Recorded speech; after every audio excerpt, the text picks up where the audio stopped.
এক, গণহত্যা চালাতে হবে। এটা হলো কিপ্তি দলের পরামর্শ মন্ত্রীর। এক, গণহত্যা চালাতে হবে। দুই, গলা চেপে বনি ইসরাইল মানুষগুলিকে মারতে হবে। তিন, আগুনে পুড়ে হত্যা করতে হবে। চার, পিটিয়ে হত্যা করতে হবে। পাঁচ, গুলি করে হত্যা করতে হবে।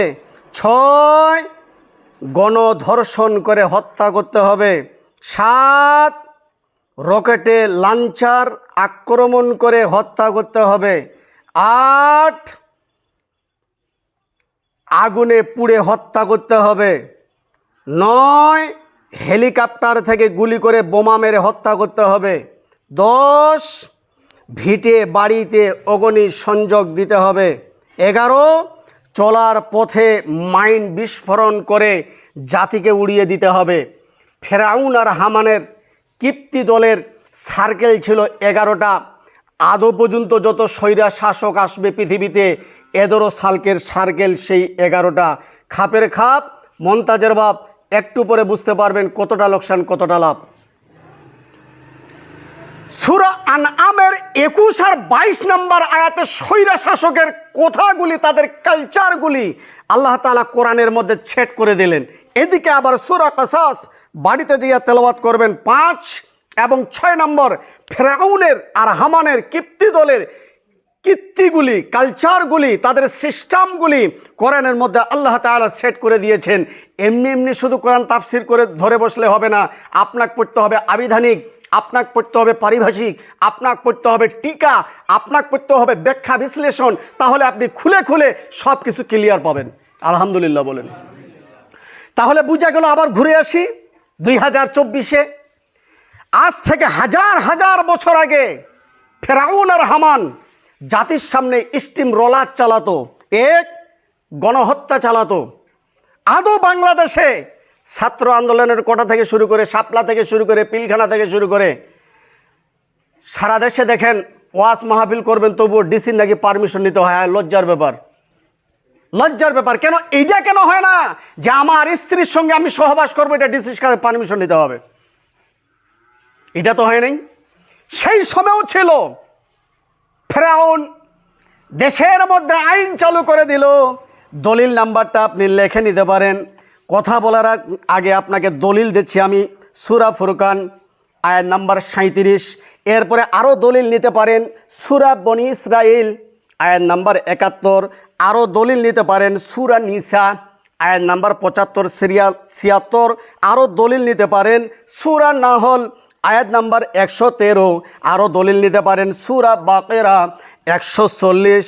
আরও দলিল আপনি নিতে পারেন সূরা আনআম এবং সূরা বাকেরা আবার 114। স্পষ্ট আকারে আসছে ফেরাউন আর হামান প্রথম নাম্বার এরা জাতির সামনে গণহত্যা চালাতো।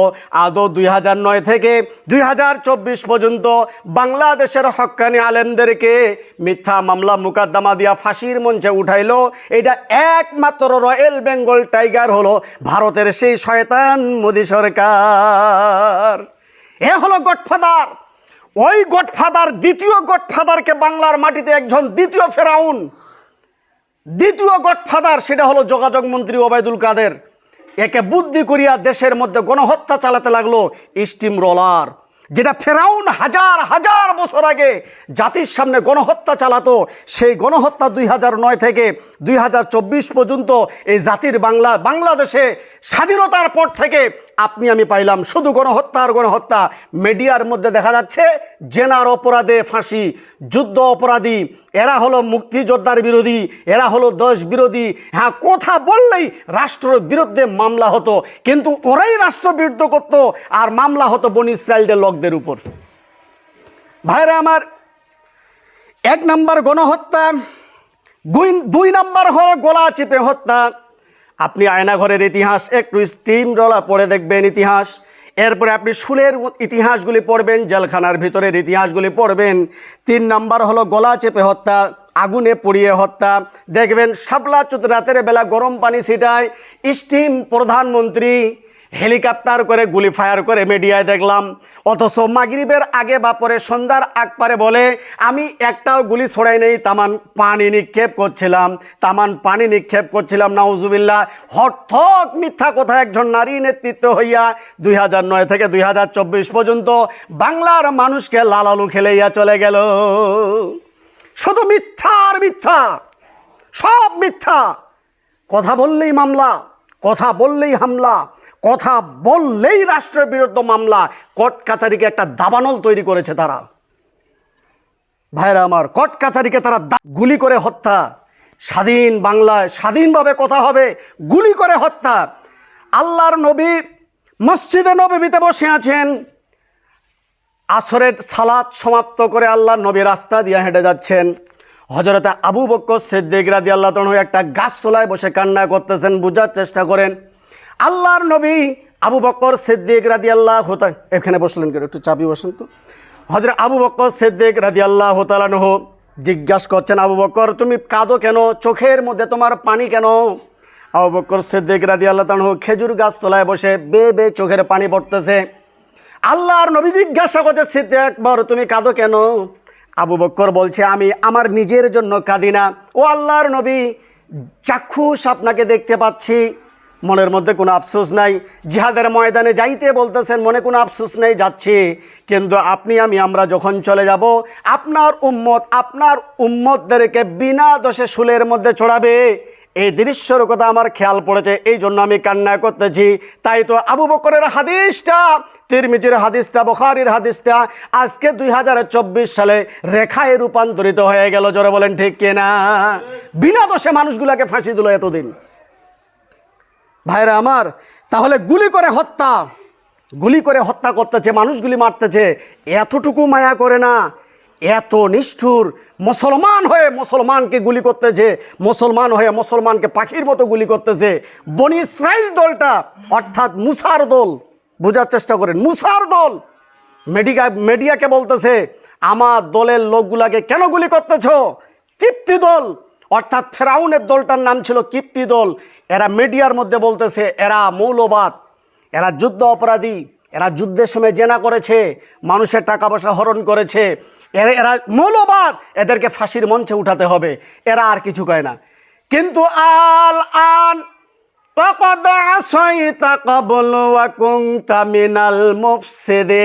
মিথ্যা কথা বলতে বলতে যেদিন পাপ ঠেকে গেল, সেদিন আল্লাহ রাব্বুল আলামিন নীল দরিয়ার মধ্যে হাবুডুবু খিলাচ্ছেন, খাচ্ছেন।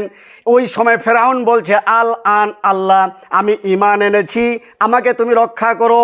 মুসার সঙ্গে এতদিন বেয়াদবি করেছি, তাই তো আজ জয় বলতেছে বিএনপির সঙ্গে দুশ্মনী নয়, বন্ধুত্ব করতে চাই।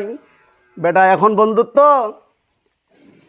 তাই তো আজকে বলতেছে, সকালবেলা এক কথা স্টার্ট আছে দেখবেন, জয় সকালে এক কথা, বিকালে আরেক কথা। 6-এর পর থেকে 2016 পর্যন্ত প্রতিদিন স্ট্যাটাস একটা করে আলাদা দিচ্ছে। সব মাথার ভ্যালুগুলি নষ্ট হয়ে গেছে মিথ্যা কথা বলতে বলতে। এত মিথ্যা কথা বলা চলে না, এত মিথ্যা কথা বলা চলে না, আল্লাহর আরশ কাঁপি উঠবে। এবার শুনুন, 6 নাম্বার হলো পানিতে ডুবিয়ে হত্যা। হাতিঝিলে দেখছেন না লাশগুলি ভাসতেছে, মিডিয়াতে 100 লাশ ভাসতেছে। বাংলার মানুষ সবাই, এই তো মাসখানেক আগে বলতাম চুপ চুপ চুপ চুপ, কথা বলা যাবে না, মামলা হবে। কি জোরে বলেন ঠিক কিনা? চুপ চুপ চুপ, কথা বলা যাবে না, মামলা হবে। ওই মানুষগুলির সামনে এখন ইতিহাস তুলে ধরেন, বলছে আমাদের নেত্রী তো গেল আমাদেরকে মাইরা সুদে চলে গেল।